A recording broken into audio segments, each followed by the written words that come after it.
شاہ صاحب، شب برات کو قبرستان میں جانا کیسا ہے؟ جبکہ ایک ترمذی کی حدیث پیش کرتا ہے کہ رسول اللہ صلی اللہ علیہ وسلم قبرستان گئے تو آپ صلی اللہ علیہ وسلم نے فرمایا کہ یہ کلب قبیلہ جو ہے اس کی بکریوں کی جتنی تعداد ہے اتنے لوگوں کو آج معاف کر دیا جائے گا۔ جی،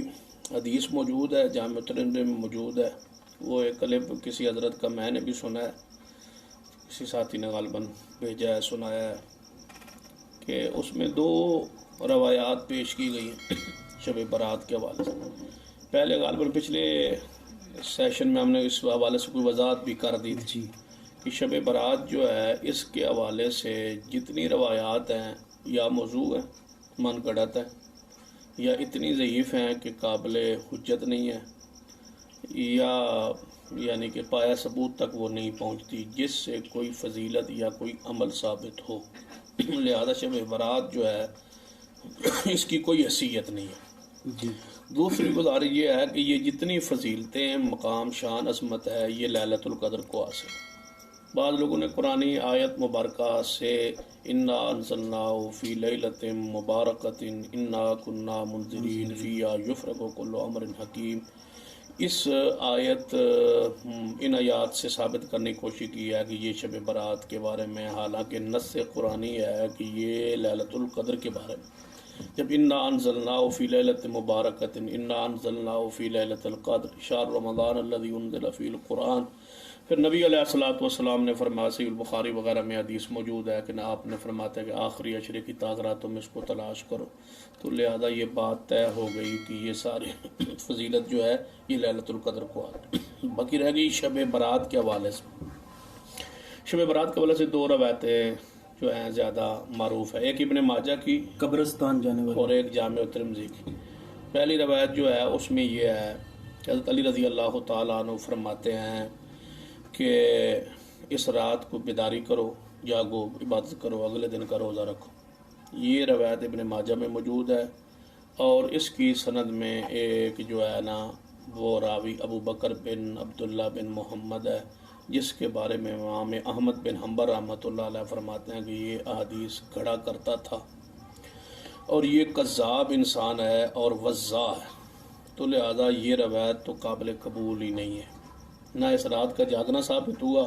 حضرت علی کی شان اپنی جگہ، مقام اپنی جگہ، یہ لوگوں کی ایک عجیب انداز ہے۔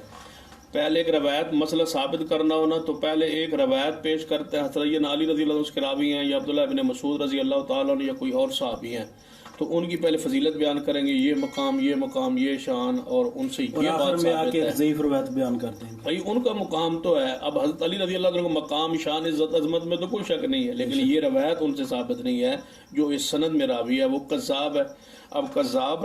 راوی کی روایت کذاب ہی بیان کر سکتا ہے نا، سچا بندہ تو نہیں بیان کر سکتا، کوئی وضاح انسان ہی بیان کر سکتا ہے، کوئی سچا بندہ تو بیان نہیں کر سکتا۔ بندہ چہرہ بنا لے مسکینوں والا، اور بندہ رو رو کے کہے دیکھو جی ابن ماجہ میں حدیث ہے جی، یہ مانتے نہیں ہیں جی، سیاستہ میں حدیث ہے جی، مانتے نہیں ہیں۔ پہلے کہتے ہیں سیاستہ میں حدیث پیش کرو، پھر یہ سیاستہ کی پیش کرو، سیاستہ میں صحیح حدیث پیش کرو نا۔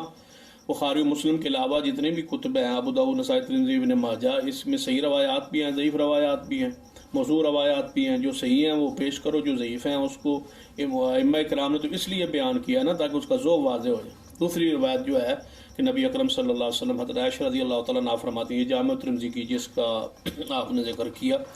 وہ فرماتی ہیں کہ نبی صلی اللہ علیہ وسلم کی باری میرے گھر میں تھی، تو آپ رات کو اٹھے، میں یہ سمجھی کہ آپ کسی اور زوجہ محترمہ کے ہاں تشریف لے گئے، لیکن آپ بقیع کے قبرستان گئے، میں آگے پیچھے گئی، وہاں میں نے دیکھا آپ دعا کر رہے تھے۔ پھر واپس آئے تو میں جلدی واپس آ کے اپنی چارپائی پہ لیٹی اور چادر اوپر کر لی، اور سانس قابو کرنا چاہے لیکن نہ کر سکے۔ رسول اللہ صلی اللہ علیہ وسلم تشریف لے آئے، آپ نے علیہ الصلوۃ والسلام فرمایا کیا ہوا تیرے سانس تیز ہے؟ فرمایا کوئی بات نہیں ہے۔ میں ٹالنے کی کوشش کی لیکن نہ ٹال سکی۔ پھر نبی علیہ الصلوۃ والسلام سے میں نے ساری بات واضح کی تو آپ نے فرمایا کہ آج 15 شعبان کی رات ہے، اور بنو کلب جو ہے وہاں ایک قبیلہ ہے جس کے لوگ بکریاں بہت زیادہ پالتے تھے، ان کی بکریوں کے برابر جو اللہ تعالیٰ میری امت کی بخشش کر رہا تھا، تو میں وہاں چلا گیا تاکہ امت کے لیے دعا کروں۔ اب یہ روایت تو ساری موجود ہے جامع ترمذی میں، لیکن خیانت یہ ہے، ظلم یہ ہے، زیادتی یہ ہے کہ جس عالم نے، جس مولوی نے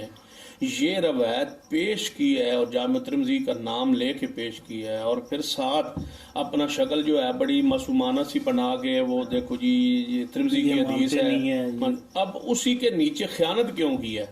میں پوچھتا ہوں جھوٹ کیوں بولا ہے، خیانت کیوں کی ہے، امت کے ساتھ دغا کیوں کیا گیا ہے؟ جب نیچے لکھا ہوا ہے اسی صفحے پر جہاں یہ حدیث جامع ترمذی میں موجود ہے، وہاں لکھا ہوا ہے کہ امام ترمذی رحمۃ اللہ علیہ خود فرماتے ہیں سمیعت محمدن، میں نے محمد بن اسماعیل رحمۃ اللہ علیہ امام بخاری رحمۃ اللہ علیہ سے خود سنا، وہ اس حدیث کو یضاعف هذا الحدیث، اس حدیث کو ضعیف کہتے تھے، اس حدیث سے حجت نہیں لیتے تھے، اس حدیث کو ضعیف کہتے تھے۔ جب امام بخاری رحمۃ اللہ علیہ کیا اپنے استاد کا یہ ذکر فرما رہے امام ترمذی رحمۃ اللہ علیہ کہ یہ روایت صحیح نہیں ہے، یہ ضعیف ہے، تو ایک عالم روایت تو بیان کرے اور نیچے امام ترمذی کا قول بیان نہ کرے، امام ترمذی رحمۃ اللہ کی وضاحت بیان نہ کرے، تو یہ زیادتی ہے۔ یہ روایت جو ہے میرے علم کے مطابق مسلم بھی موجود ہے اور صحیح ہے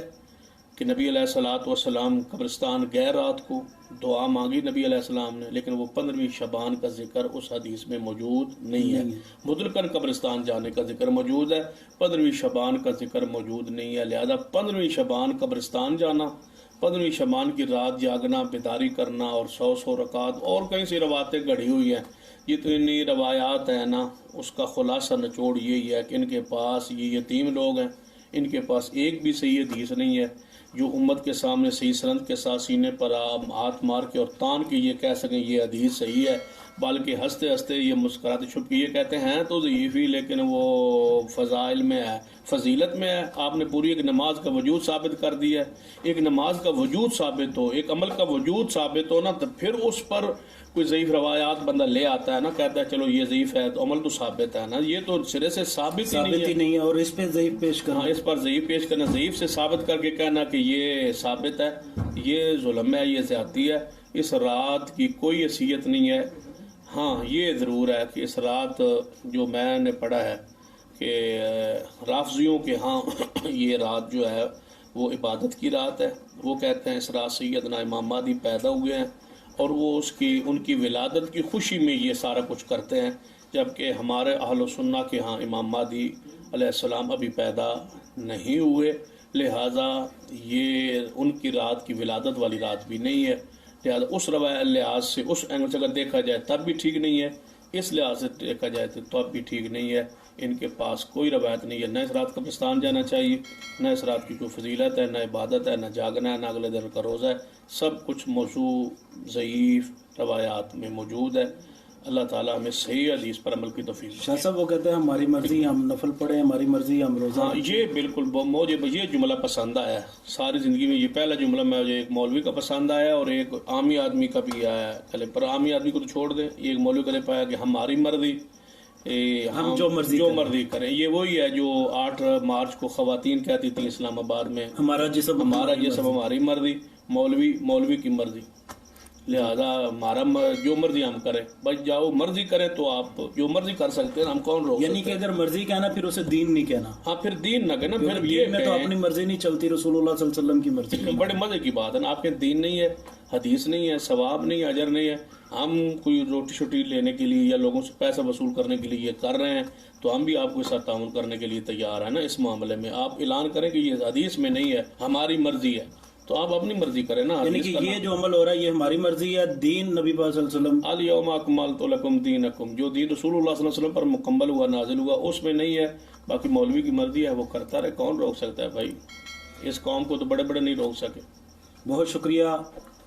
شیخ محترم